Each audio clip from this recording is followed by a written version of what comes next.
Unbelievably, the world is ignoring one of the most important movements of our time, the struggle for justice, dignity, and freedom unfolding in the heart of Myanmar. The guests we bring on our podcast platform refuse to look away. Instead, they dive deep into the stories that matter, of resilience and resistance, of ordinary people standing up against extraordinary odds. While the headlines may move on in some cases, we seek out voices and perspectives that are too often overlooked.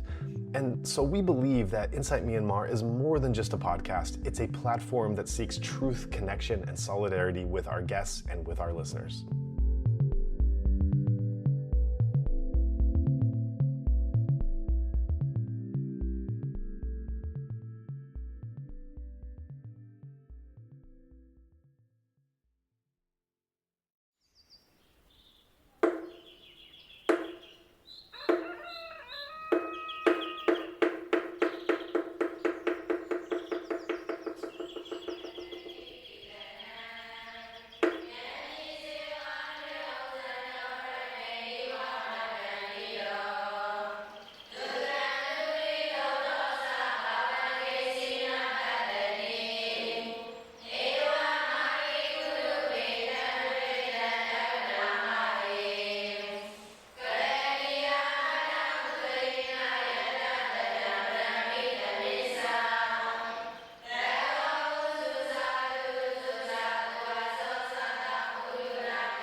James Rodehaver, thank you for joining us on this episode of Inside Myanmar Podcast. My pleasure. Thank you for having me. It's been quite a week, and we actually recorded a discussion last month that has not come out yet. That was more of an overview of your background and the background of your mission and your team. And so I would like to ask you to share your background and your role and that of your team and mission to listeners who might not be familiar. Sure. Well, my name is James Rodehaver. I'm the head of the Office of the High Commissioner for Human Rights office on Myanmar. I run basically a small team of investigators and fact finders who fulfill the High Commissioner's mandate on human rights issues in Myanmar. That includes both investigating the human rights situation in the country, providing guidance to the UN country team, and assisting and enabling civil society organizations to both protect and educate the population of Myanmar on human rights. My background is that I'm a lawyer, and I have worked in human rights for the United Nations or other international organizations for the last 29 years. And I've worked in, at this point, 9 different conflict zones or post-conflict zones. And so I sort of specialize in running investigations into serious human rights violations. Thank you for that background. And let's get right into it. How has this last week been for you? Well, it's been exhausting.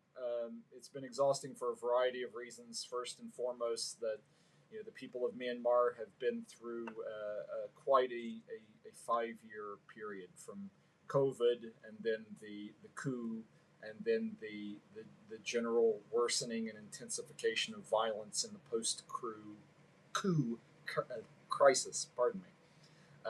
And it has been an extremely difficult time to see those people who have struggled so much to keep a coherent resistance alive against the military despite increasing brutality suddenly have to deal with the aftermath of this horrible natural disaster. The other thing that makes this so awful is that, as per its very long history and pattern, the Myanmar military has not missed an opportunity to make a horrible situation absolutely worse. They have, since the first hour after the earthquake, continued to launch relentless military operations targeting their foes, which they define to be not just armed groups, but the civilian population as a whole. And so they have launched since the first hour after the earthquake over 100 attacks since the 1 p.m. on the 28th of March. So over the last 9 days, there have been over 100 attacks, including, of course, a large number of airstrikes, in some cases targeting rescue workers and civilians who are trying to get people out from the rubble. And that includes in areas as far ranging as Sagaing, Magwe, um, areas of Mandalay, Shan State, Bago, all the earthquake impacted areas, but then also in Rakhine, Kachin, and Kayin, Kaya. So they are still keeping up a full scale military effort against their own people despite this crisis and despite an announced ceasefire which took effect on the 2nd of April. Yeah, it's really just one disaster on top of another, and yet, despite that, those atrocities taking place, it's barely that Myanmar, as usual, is barely able to stay in the world's headlines as a story worth reporting, which is why we are here giving it that attention it so well deserves. And given your research and explanation into the uh, uh, ongoing attacks and assaults that the military has persisted in, I'd like to ask a question about aid localization and frontline responders. Given that there are such persistent restrictions on humanitarian access and heightened needs following this terrible disaster of the earthquake, I'm wondering how, as far as you know, UN agencies are adapting delivery mechanisms on the ground, and if you can speak to whether there's been any increased flexibility in the UN's engagement guidelines or criteria for eligible partners to be able to enable community based organizations and frontline responders to take the lead in aid dissemination. Well, I think that the UN has been adapting over a long period now to this crisis, and so a major part of the UN's engagement has been to really fast track localization in many ways, trying to ensure that wherever possible it delivers locally and coordinates locally, rather than trying to do some large top down humanitarian coordination effort. They really try to take advantage of access when and where they can get it. And of course, access has been tightly restricted and heavily restricted by the military. It's part of their strategy, and the UN has been um, you know, having to do some things that make it very uncomfortable in order to adapt. And that includes also having to, wherever possible, deliver informally or support unofficial efforts to deliver assistance and aid. And there are many reasons for that. It's not just because of the limits of access and the limitations on the ability to import goods, basic humanitarian supplies, into the country. It's also because of the risk that critical supplies will be confiscated by the military, used for military purposes, or what's even worse, that humanitarians and implementing partners will be targeted on the ground for arrest or worse, violence. Yeah, and that segues into the next question of looking at this impact of conscription. And I wonder to what extent you've seen the impact of forced conscription on civil society and humanitarian response capacity, with tens of thousands of young people that are now fleeing or going into hiding, others fearing conscription or worse, being killed, being murdered by the military. How does the humanitarian and protection landscape shift under such conditions? And I want to add just an additional context here. In the series of emergency interviews that we have published in since the earthquake, there have been any number of Burmese people that we've spoken to on this platform that have said with such sadness that the normal people that would be engaged at this time, that they've been arrested, they've fled the country, they're on CDM, they're underground, they're in fear of their lives. or they're not available for some other tragic reason to be able to go out. And so it's just this tragedy on tragedy that even in the history of not being able to expect the state, meaning the military regime in whatever form it's taken, to be able to provide anything for the people, the normal parts of society that have stepped up and provided for one another either aren't there for those above listed reasons, or if they are, the danger to them in doing something is extreme in a way it's never been before. No, absolutely. The conditions that humanitarians and local communities are having to deliver assistance in right now is absolutely appalling, and it's in a critical moment where essentially communities are trying to pull together to do things that they are completely unsuited to do. You cannot take a group of just normal people and just say, okay, you find people buried under tons of rubble. You need specialized equipment. You need specialized knowledge. You need engineers. You need people who are actually capable of dealing with things like crush wounds and able to give firsthand, on-site information so that you don't make a disaster site even worse by trying to dig people out. And yet, those capacities are being denied to a huge proportion of the areas impacted by the earthquake because the military, has been for the longest time restricting the ability of any assistance to go across what they consider to be the front lines of the conflict and the fighting.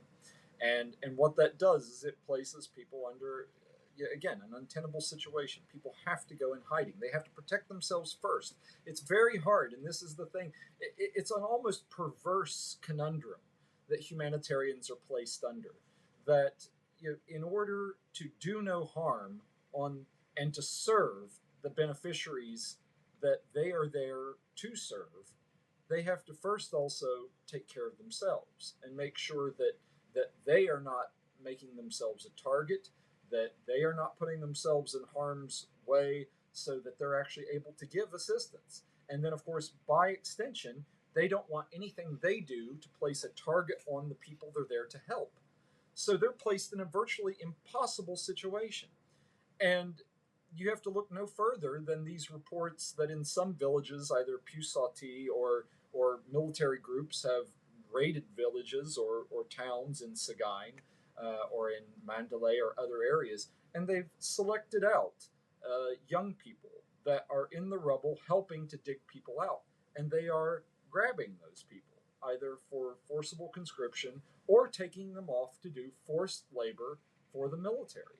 And what is striking about reports like that, and I'll stress that they're reports, we still have not been able to verify anything, any of these incidents. We have very reliable information, and it's very credible because it fits a pattern and practice of behavior that the military has undertaken for a very long time. But that said, it just shows where the military's priorities are and where their focus is. That they are there still pushing to achieve military objectives. They are not there to help the people. And the other side of all of this, probably the worst aspect of all of this that I hear very few journalists talking about, including the journalists covering the aftermath of this earthquake, is wherever we talk to people on the ground, the one thing we are not hearing is, oh, soldiers were there helping us dig people out. Soldiers were there, whether it be military engineers or others, are not there on the ground trying to help people. The humanitarian effort is being left up to rescue crews from outside the country, from countries friendly to the military, or it's being left to the humanitarians. And you don't have this massive mobilization of the military there trying to help people get out of this just impossible situation, this awful situation. And that to me it's a direct dereliction of the entire purpose of a military and its obligations under international humanitarian law and international law more generally, human rights law and the laws which set out that the purpose of a military is to protect its people, to ensure that services, critical services in times of emergency, make it to the people that need it most. And that is a damning, damning situation.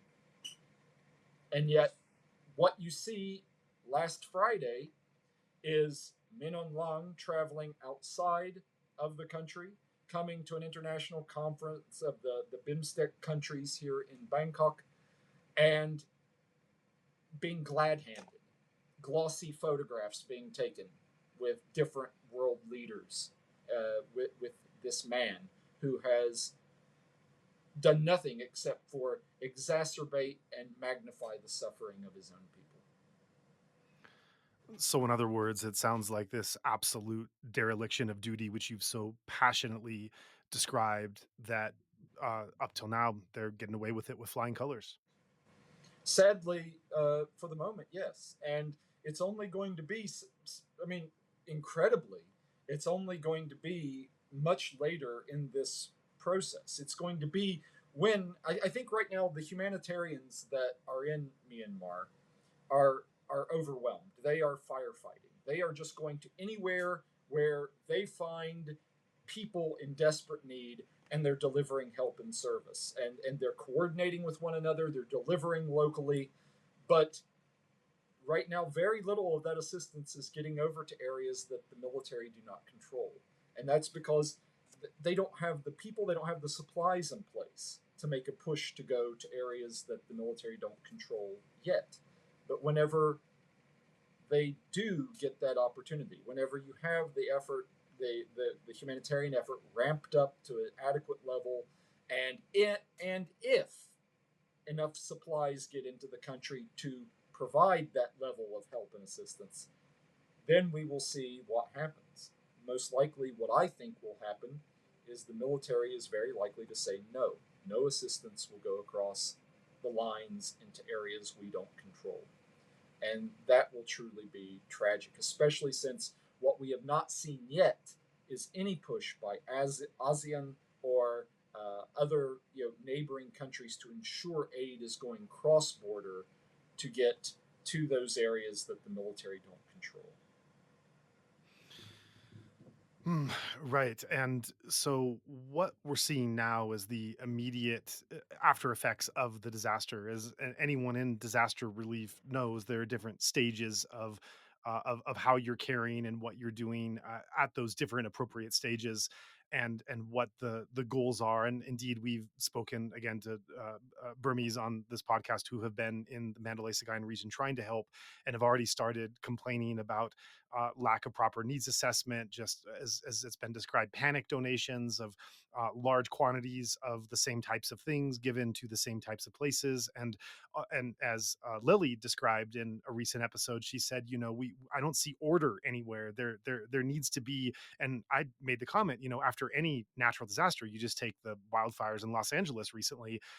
The definition of a disaster is that order breaks down. I mean, that happens any country, anywhere, any society in the world. It's the reestablishment of some kind of urgent order that people can respect, that can bring people in line, and can bring order to that chaos that is needed next. And as we're looking at on one hand the monsoons coming again, more devastation upon devastation, as we're looking at the scarcity of international aid coming into Myanmar, and that which does going through those official channels. Again, to quote another podcast guest, the international community would almost be better off not giving anything if it's going to go through military channels than giving something at all. It will actually make things worse, to if this is where it's going. So the question I have is, just as you have these different stages of organized disaster relief in a better case scenario, here it seems like we have these stages of worsening disaster situations that I don't know what the precedent is for looking at what this is going to how this is going to devolve, because I don't know the precedent of a natural disaster that has happened under these conditions. And so just as right now we're looking at the absolute devastation of videos that we probably all seen of people sleeping in the streets, literally in the streets, and having so little, and using their hands to dig out rubble. This is the story of this week. But as this continues to unfold and we go through different phases, what are you anticipating? What are you dreading and having nightmares about as we're looking at the different phases of not the relief, but the disaster that we enter into?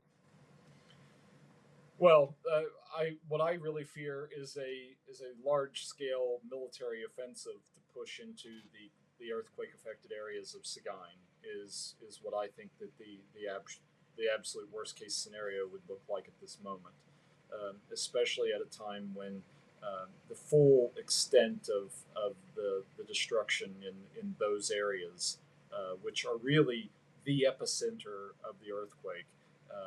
You know, that is still very much unknown. And I hear all sorts of anecdotes of the smells in these villages and towns that were affected getting worse and worse because people are dying in the rubble. And it is so hot and humid right now, and just it's really just a bleak scenario on the ground, and it could be made infinitely worse if there is just this intensive military offensive. And I have to say that the military's efforts in the last few days seem to be increasing, and so I just am living in real nervously watching what happens next on the military front, especially once we hit this. Of course, right now it seems the ceasefire that was declared by the military is fictional at best. Um, but once it does expire on the 22nd of April, I just wonder if then that will be sort of the signal for a wider scale military effort.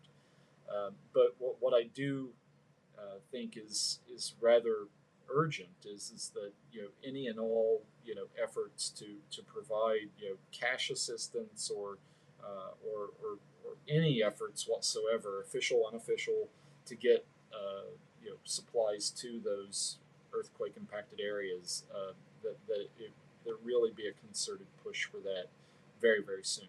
The thing that I think that is really difficult for people to understand is that these areas that are the worst affected are areas where you did not have a large humanitarian presence. And not only has the infrastructure of the country been badly damaged, and it is difficult to get supplies to these areas, but in the past several months, uh, it has been very difficult to get supplies into the country.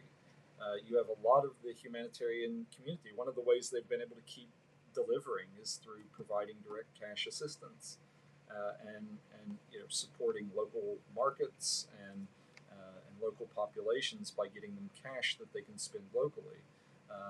But that depends, of course, on having goods available, on having commercial businesses open and functioning. And so actually getting actual physical assistance that people need based off needs assessments, that's right now something that's just urgently needed in these areas that are not being serviced. And just the last thing I would say on this is that I find it so insidious that yesterday there was an announcement made that the military is directing all media outlets and all organizations to start calling this the Mandalay earthquake. It's like they're trying to brand it as Mandalay was the epicenter, so Mandalay and Naypyidaw, that's the areas that need the assistance the most. Whenever I think anyone that can read a map can see that the worst impacts appear to have been in Sagaing. And of course, there are several towns and smaller cities in Sagaing that were devastated, and the full extent of that is not known. And they are the ones right now that need help the most. But just trying to rebrand that, it's just these subtle ways of trying to control the narrative.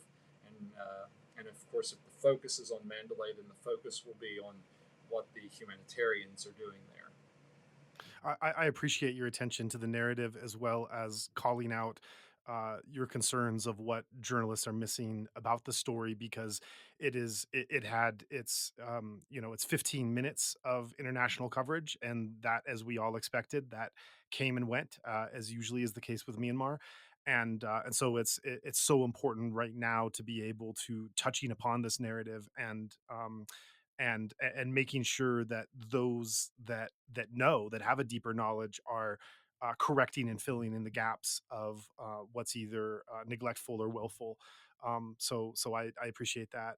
And I want to I want to bring together a couple of things you've said. You mentioned just now the need, the urgent, critical need of needs assessments across these the badly hit areas, and it's really shocking to hear you say, perhaps not surprising yet still shocking, that even you and those close to the situation don't know the full extent of the damage. I think that just underscores the amount of ignorance right now in not, and if we don't know, just imagine what went on there a week ago and what's been happening since.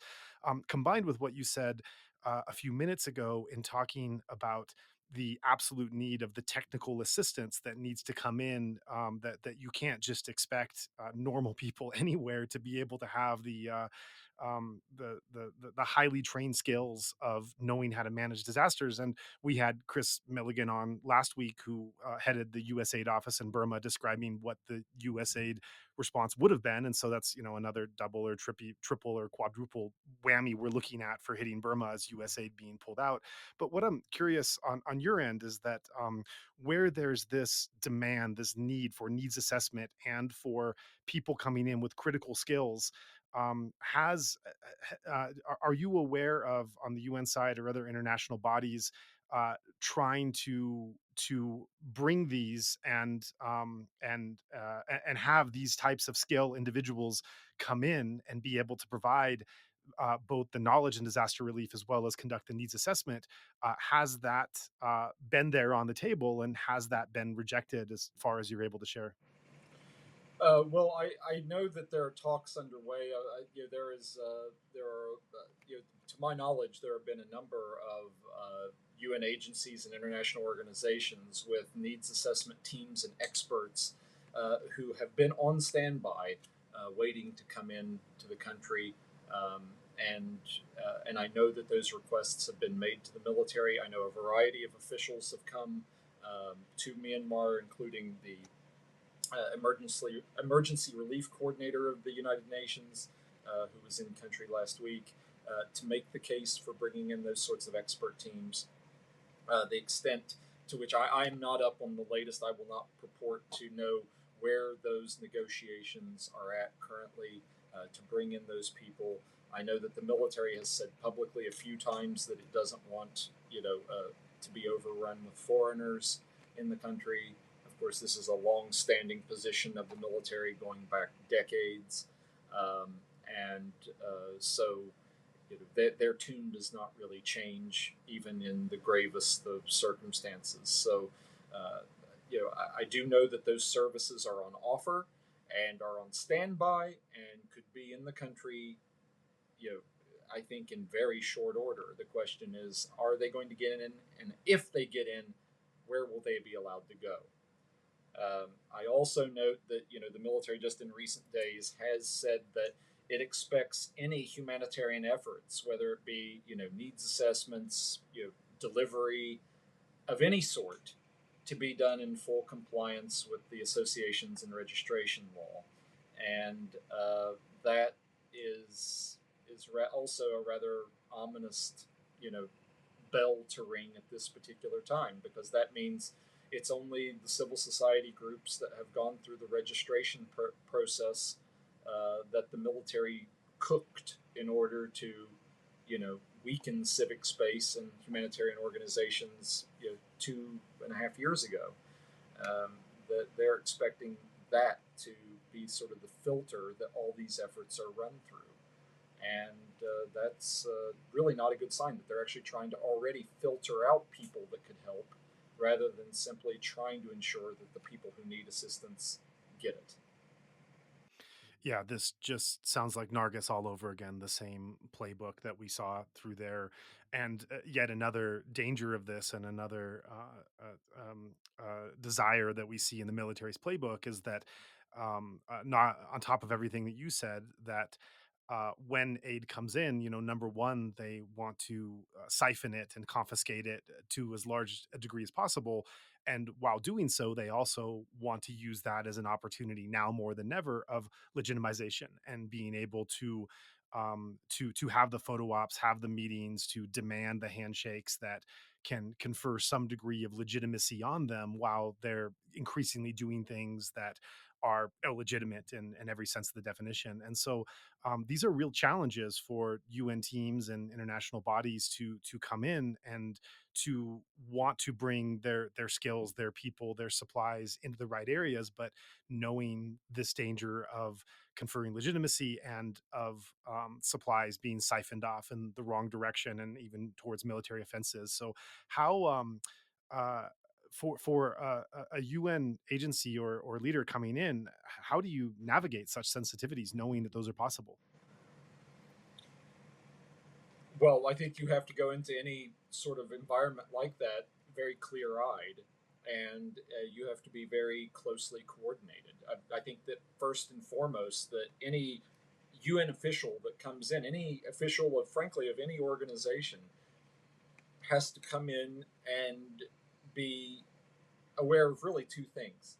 That one, you have to listen to people that understand the situation and that understand, the military and how they work. It's critical to go in and not try to simply, wing your dealings with them.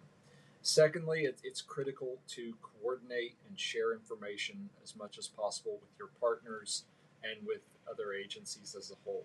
You already mentioned earlier just the critical need for more coordination, that you have to try to bring, some sense of order or predictability to the flow of aid and assistance, to the assessment process.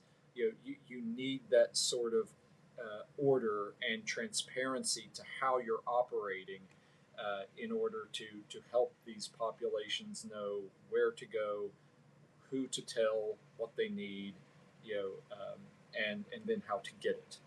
And so you need to bring that sort of consistency to those efforts. And it's so easy. The military, if nothing else, are masters at controlling information flow and pitting organizations off against one another. And so anytime you're going into an effort like this, where you understand that at least one of the main authorities that you're going to have to deal with is an adversary and treats you as an adversary, uh, you have to be fully aware of that and then do everything you can to try and mitigate the impacts of being forced to deal with them. What I really, uh, am at least heartened by so far is it does appear that the flow of particularly external senior officials that have come into the country have done so, and communicated very closely with the resident coordinator, humanitarian coordinator on the ground, and the UN country team and humanitarian country teams. So there is this sharing of information. There is a listening process and an adapting process, according to the circumstances. And that is an effort that you can't take for granted. Sadly, it doesn't always work that way, precisely because the military is restricting where people go, what they can bring, what they can deliver, how they operate. So it's even more critical in those sorts of circumstances that this kind of coordination be part of that, and that, of course, a key aspect of that listening process is knowing what messages have been passed to the military, how they've reacted, and what more needs to be said. Where to apply pressure, is very important. And now I think that the last part of all of this will be how then external political pressure is applied, to try and get the military to ease up on the restrictions, and so the aid gets to where it's needed most. And so that's a part of the process that I think cannot be underestimated, and and that will need much greater attention in the days and weeks to come. That is certainly very challenging when the military itself is not too incentivized to want to have the aid reach the people who, as has been documented thoroughly until now, they see as their enemy. They see the people largely in their country as the enemy. They are the occupying force. So why would you want to bring aid to the enemy? And that brings up this question of ceasefire. And you referenced how there is a kind of fantasy ceasefire in place. There are multiple reports of the violations, but this by the military, but the ceasefire declaration, as it is, at least stands there and is does have an expiration date that's coming soon. Um, do you hold any hope or see any priority for a renewed ceasefire for trying to renew this current one or trying to negotiate other ceasefires in place, or because the military has proven itself this time and so many times is unreliable for these, is there really any point to it? Well, I think that there's always a point to it because at some point and in some way, this crisis will eventually end. And the question is, how can it end in a way that is better for the people of Myanmar? And that's why you need a concerted and organized political push on the part of the United Nations, hopefully working in concert with ASEAN to try to formalize some of these ceasefires so that relief can be given to the people that need it most. You know, one of the greatest concerns of this entire situation is, as I mentioned earlier, is this military push that you see on the ground that has not eased up even after the earthquake hit. Within minutes of the earthquake hitting, and that's because I think the military sees this as an opportunity. That the suffering that is occurring in areas outside their control, they see that as an accelerant of the breaking of the resistance, of the willingness of the people to continue supporting armed groups and people's defense forces. And it's such a cynical, awful way to look at the situation, but I think it's quite clear that they do view it that way. And just like I also think that they view launching these attacks as a way to also not have to admit how badly they were hurt by the impacts of the earthquake in Naypyidaw.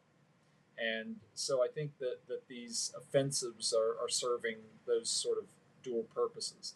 And they know that the vast majority of areas where they are launching attacks are areas where they've cut off communications. They've cut off the internet access. They've cut off the mobile data systems. So you're not giving the coverage. You're not getting the people calling into media.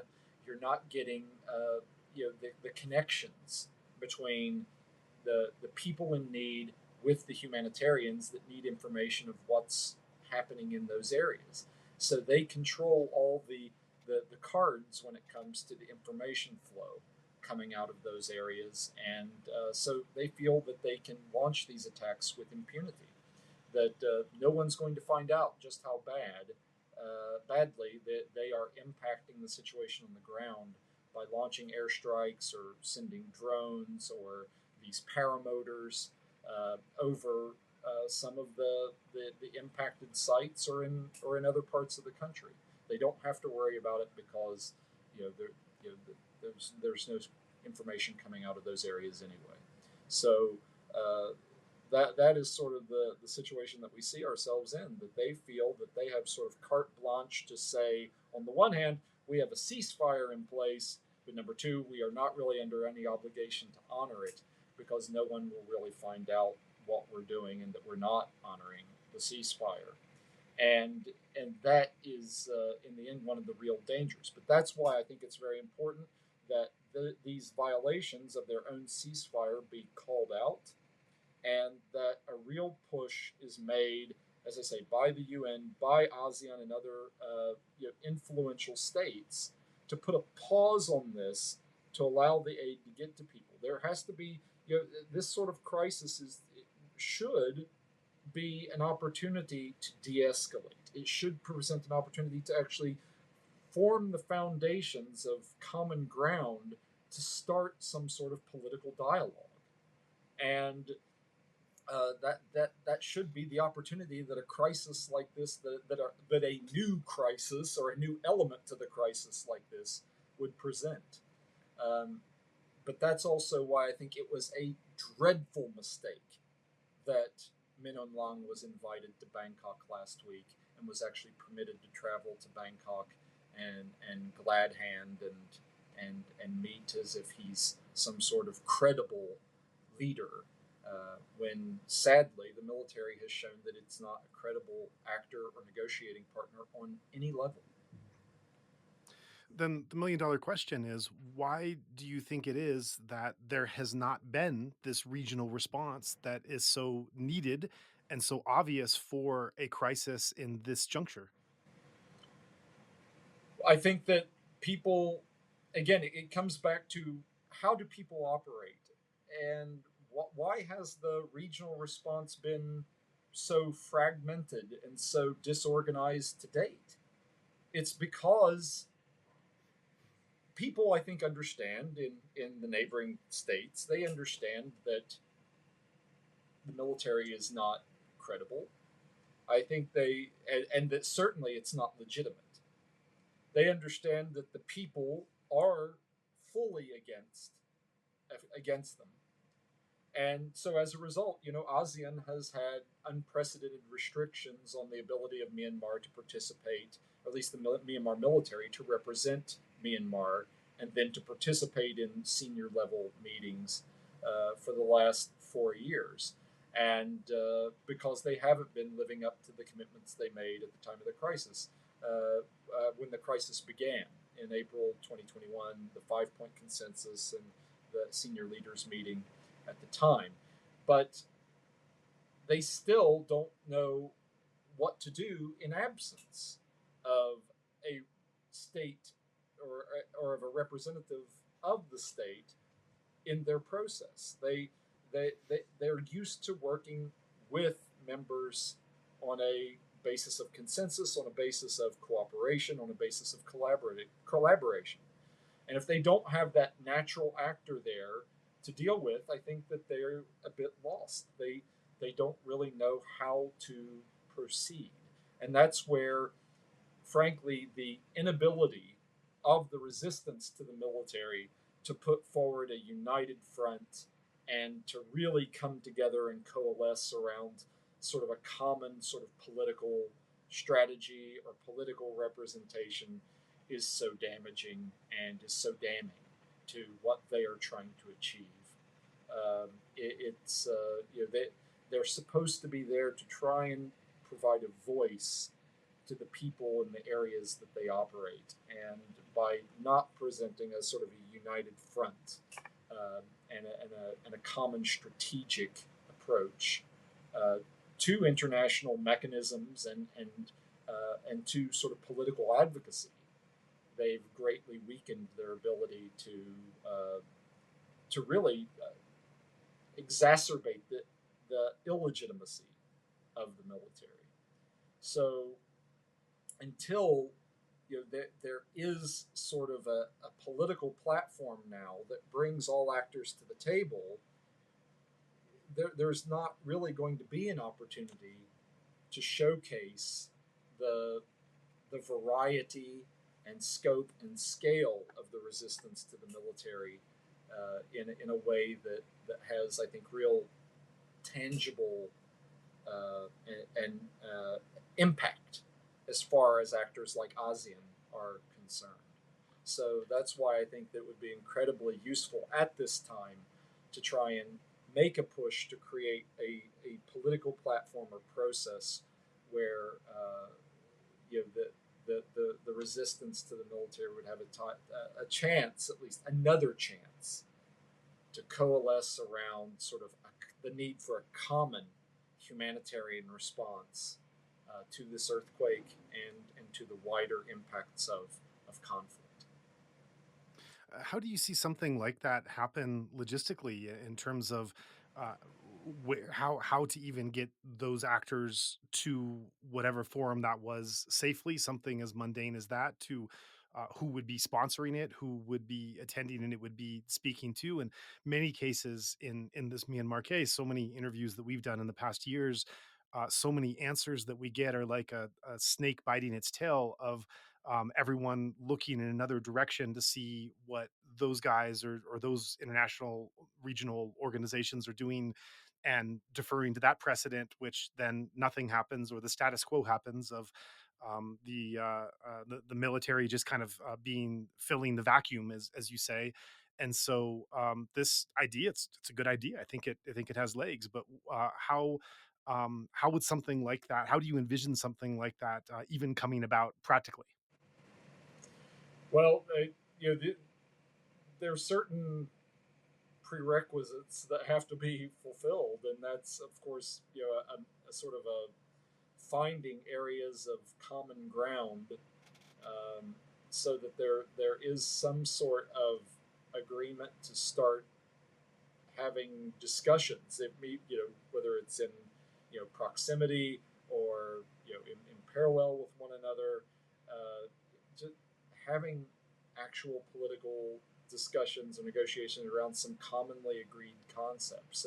And of course, to do that, you're going to have all the different actors at the table recognize that there is a need to de-escalate, and that's going to be the first big thing to overcome. Because I think that you still have several actors who do not think that this is the right time to de-escalate, and to stop fighting.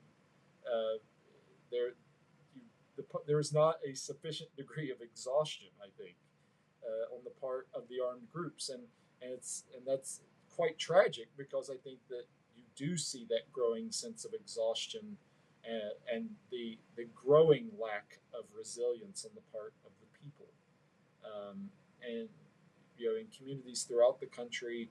We are hearing, of course, that people have been sacrificing for a very long time, and the collapse of the economy in the country, the absolute abysmal shepherding of the public institutions and economic institutions of the country by the military has really, that's had an enormous impact on the resiliency of local communities.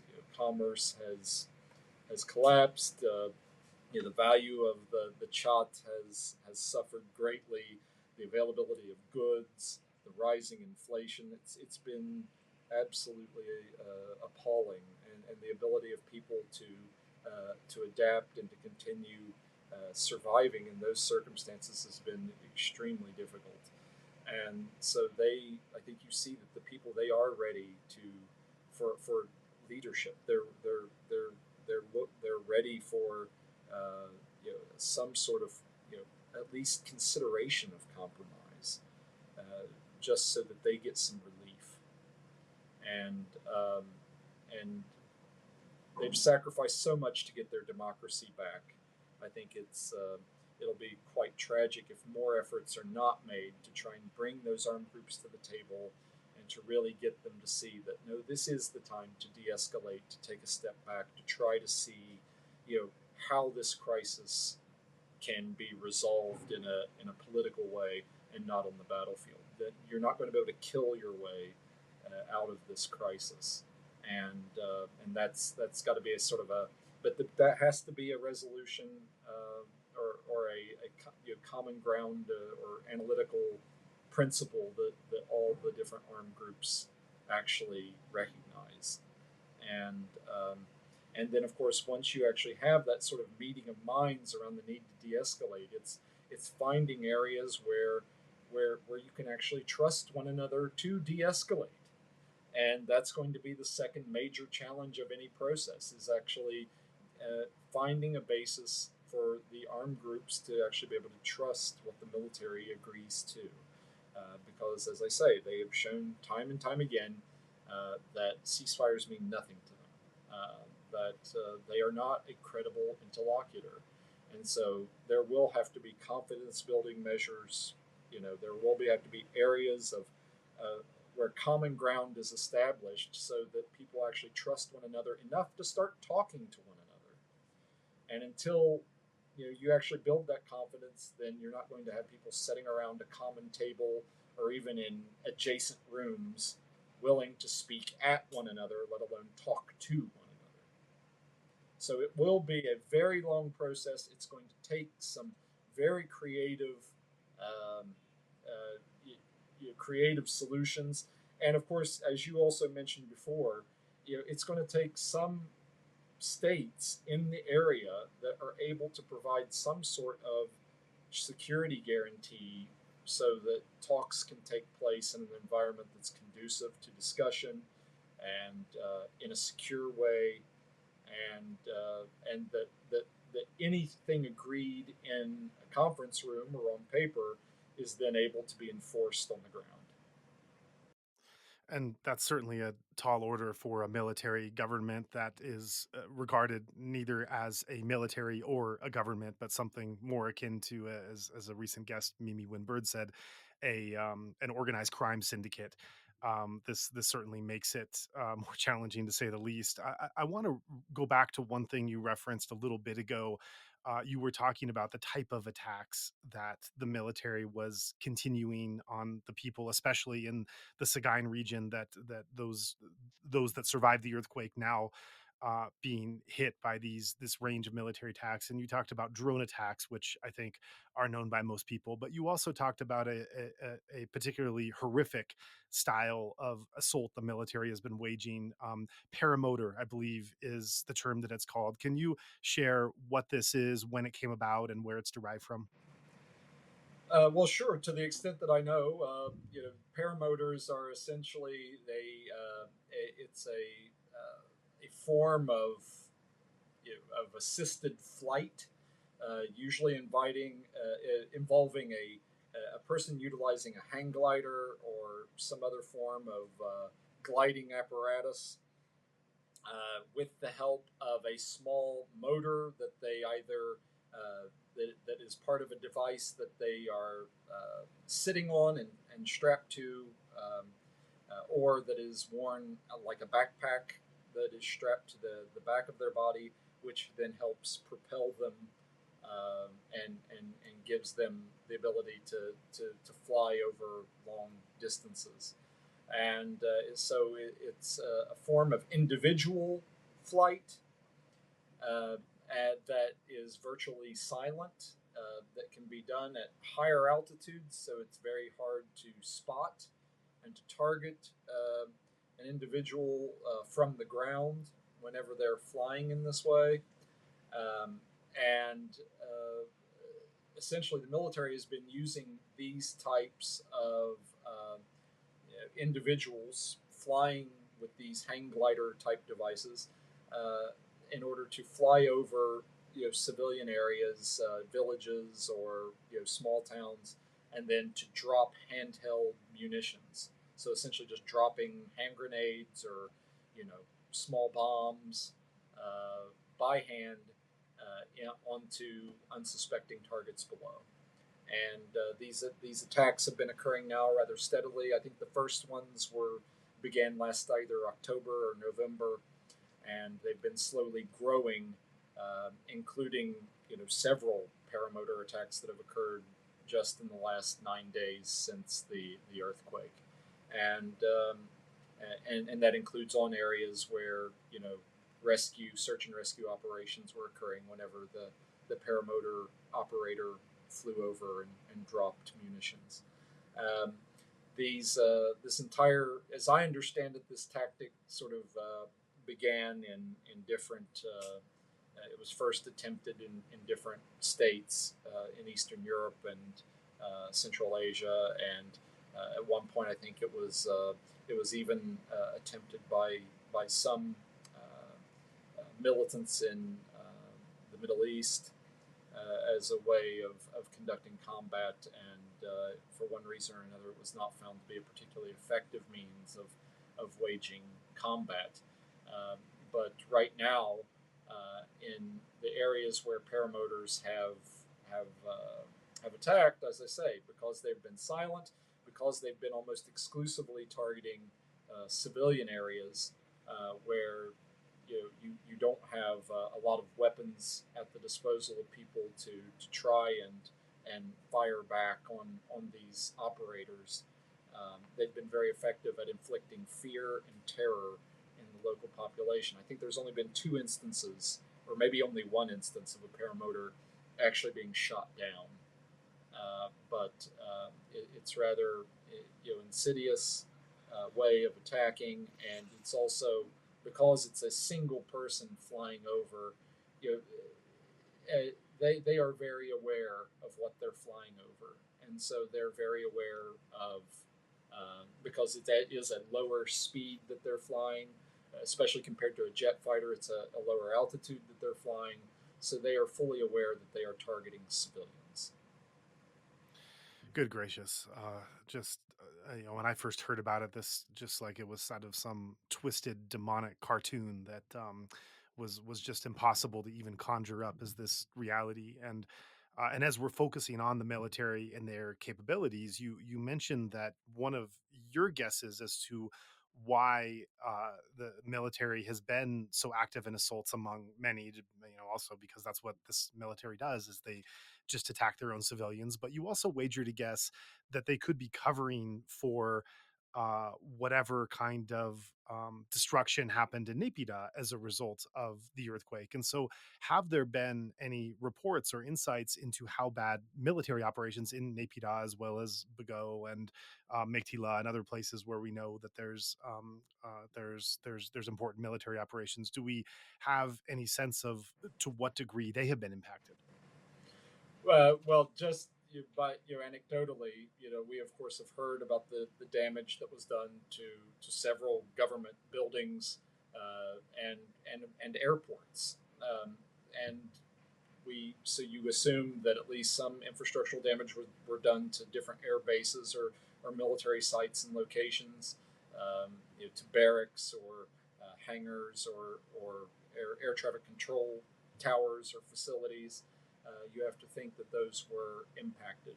Um, the degree to which they have been, I really don't know, but I would think at least that if you have taken major you know major damage or major hits, one way to cover that up would be to try to show that, oh no, we're still fully operational and we're still fully willing to launch a wide variety of attacks. And because in the past days we've seen really the full range of the full arsenal of the military being deployed. Jet fighters, as I said, paramotors, drones, helicopter gunships, artillery batteries.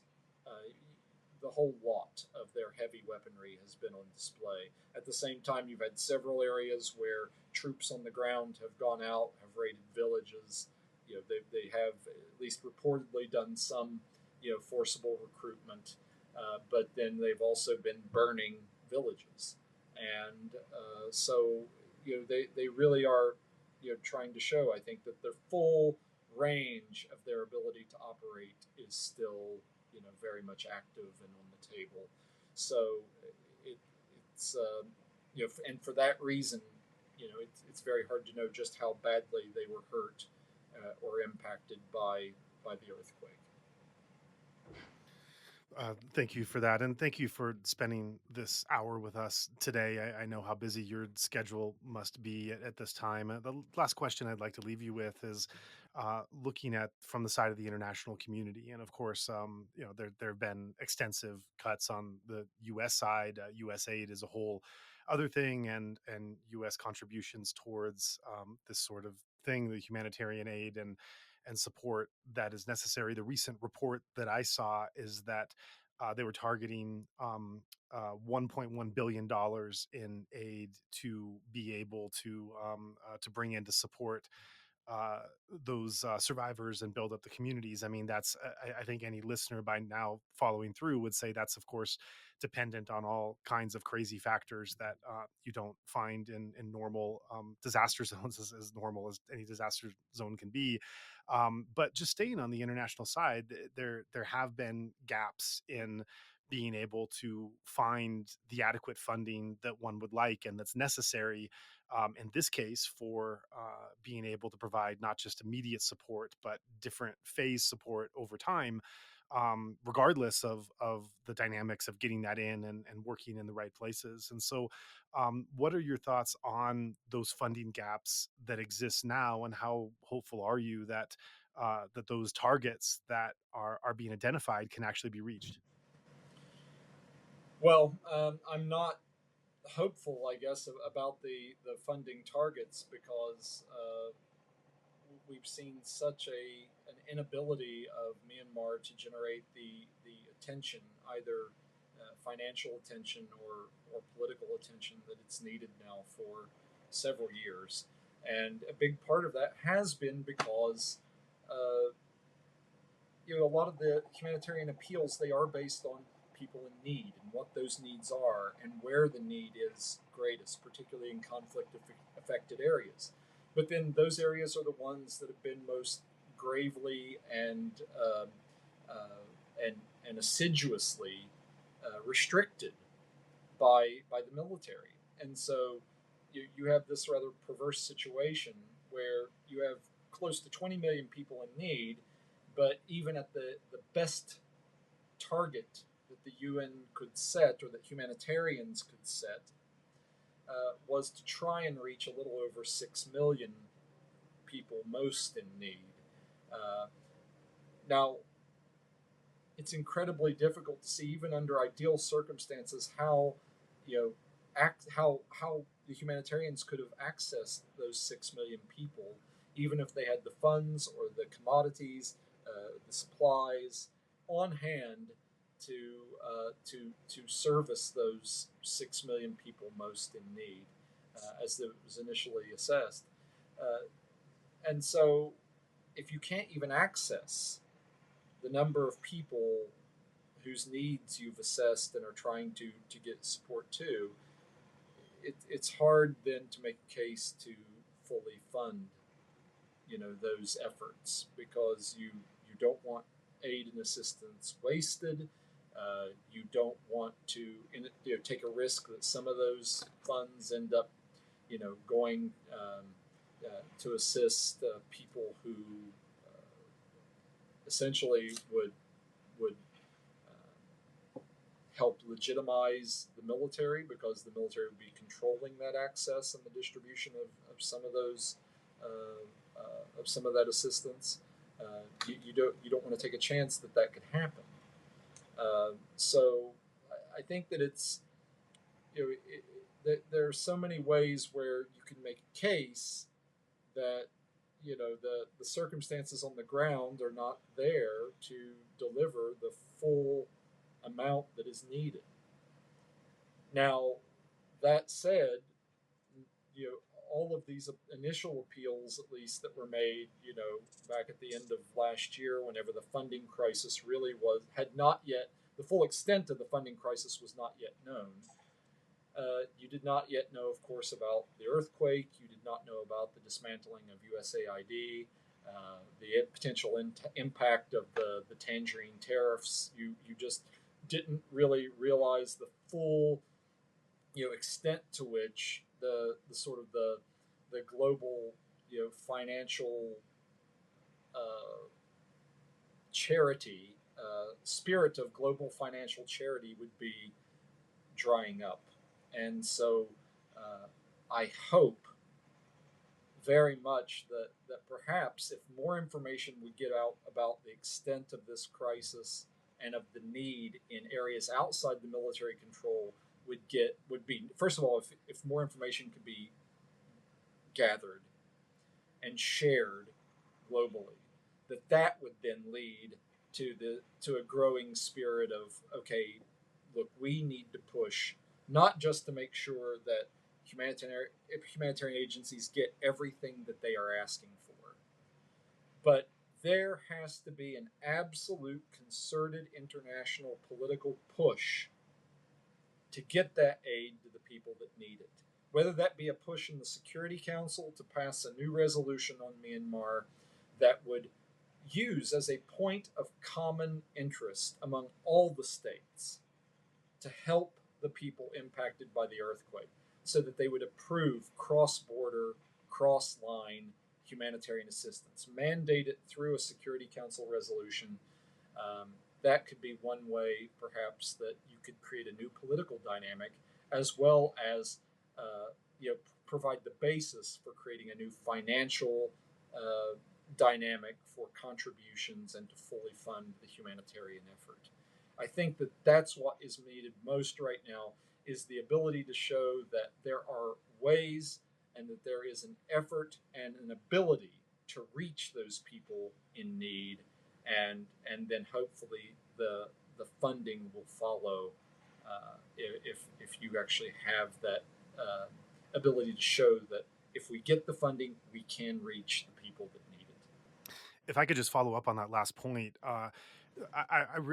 what you just said now, and I realize there's threads of this throughout this whole conversation. There's so much that you're pointing to that's about creating a new narrative. Of course, this new narrative filled with facts and figures and anecdotes that are not usually reported, being able to identify gaps in the existing reporting, being able to widen the window of interest beyond the 15 minutes before the world turns away, essentially being able to tell this story in a different way and to do it in such a way that that enforces a political will to be able to act in ways that are very achievable and possible and require just a little bit of concerted effort to be able to take those actions, which will have the immediate effect that there are situations on the ground with the way that local groups are able to distribute aid and are able to help each other that stand out as being when looking at other conflict zones and other natural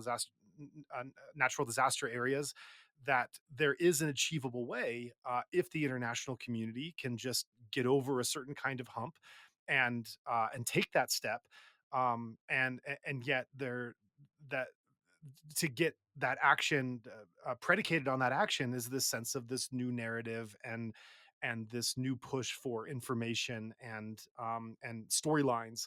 And so the obvious question that brings again is how do you do it, or what is that storyline, or what is the way to be able to tell this same old thing in a different way that's actually more reflective of the accuracy and the truth on the ground than how it's being reported previously. So it's not like we're trying to fabricate or tell a nice story to have some as means to get to the ends that we desire, but rather to have a more accurate rendering of the situation so that people are better informed, and those stakeholders that are in key positions with that better information, they're able to make better decisions. And so do you have any ideas about how that new narrative communication stories get uh, uh, that process of bringing them out there and having them land where they're supposed to land? Well, I mean that's a very big question you just asked, and I have to say that to me, I guess I'm still enough of a an idealist. I like to think of myself, I guess, as a pragmatic idealist, which I know those two terms don't often go together, but to me, I I think that it's not necessarily a complicated story to tell, but it is a story where you need a variety of facts and figures from several sectors to tell the story in full. And that is the story of this crisis, and particularly the crisis at this moment of emergency. And I think that, at least I would like to think, that if you laid bare all of the different ways in which the Myanmar military has constructed a military strategy around the concept of impeding humanitarian service delivery, making just the flow of the most basic commodities necessary to preserve life to a population in urgent need, particularly after an earthquake, that would not wake up a certain segment of the international community that's been sleeping for a very long time, that's wanted to turn away and say, if we are not in agreement with the politics of a certain set of actors, we will not countenance any facts or figures about the plight that those people are suffering. That if you could tell the full story, that even those people that have willfully turned away or have slept through this crisis, that even they would agree that no, this is simply unacceptable. It's not desirable for something like this to happen in Myanmar. It's certainly not something that we would ever want to see happen in our own countries. So we have to set an example here. There has to be a set of common principles under which the international community operates to say, this is just too much. This is a bridge too far. This is a step too far. There is a line that's been crossed that is fundamentally against the idea of basic common humanity. And we have to address it. We have to address it politically. We have to mandate the ability to get access for humanitarians. We have to mandate the ability of those humanitarians to operate freely and unfetteredly in these areas. And lastly, we have to then fund their ability to provide that aid and assistance to these poor people that just desperately, desperately need help. And I would just like to think if that story could be told, if we could show the variety of ways that these insidious steps have been taken to limit or block the ability of humanitarians to operate, that might be, I think, frankly, it would shock a lot of people. And in a certain way, it's an indictment of organizations like my own, our inability to tell that story with sufficient level of urgency, gravity, or clarity to really provide that shock to wake people up. Well, we're here trying to tell it. We're here in terms of our platform and in terms of this specific conversation that we're having here today. We're here for the long run with guests that come on and listeners that take it on, and hope to see other types of innovative platforms and storytellings different than our own that can take their own stab at it, as well as many local groups that are on the ground working in their local communities doing incredibly unsung tasks that are not being amplified the way they should be, and hope that those stories get out more. And with what you just said, I would like to close by a lot of this conversation has really been a zooming out kind of looking at the international scope of the situation or the disaster or the response or military or relations or whatnot. And I'd like to close on a more personal framing, and that's just in prompting you that we do have a number of listeners that are tuning in from inside Myanmar as far as our analytics show, and anecdotally, we've certainly heard about a wide number of the diaspora that are listening as well.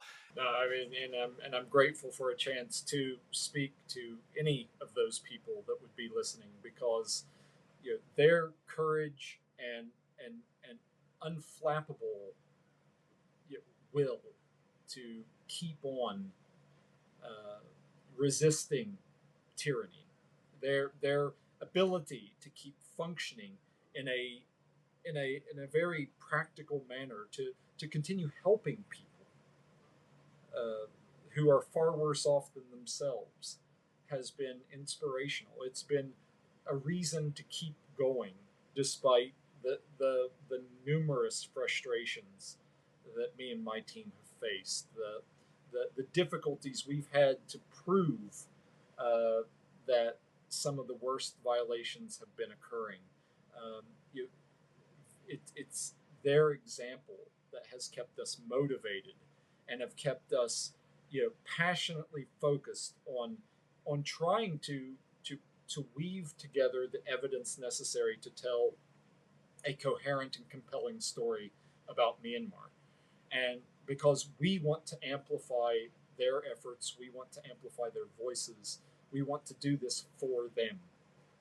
Because right now, that's the worst part of the lack of international political attention on Myanmar. It's the intentional deafness that some people have had, or the inability of some to listen to the voices of Myanmar's people and what they want and what they demand. And those voices should be listened to. They must be listened to if this crisis is ever going to be resolved. So I just want to really say how humbling it is to be faced with their example, and just the enormous inspiration I take from the example that they've set.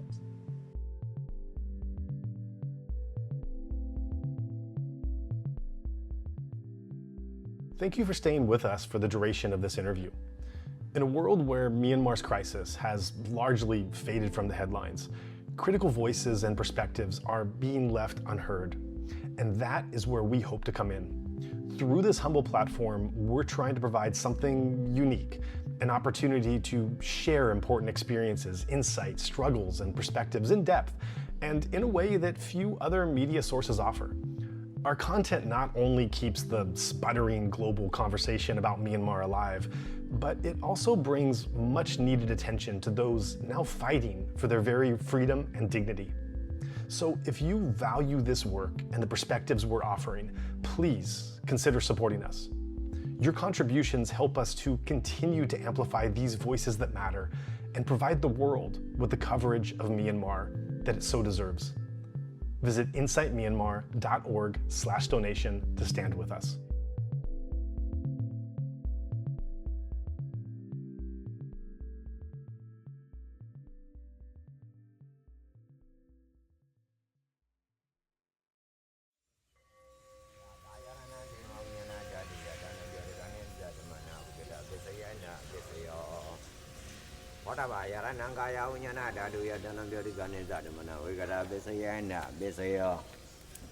Oba yarananda dayananga yaranaya dayanam boda yaranam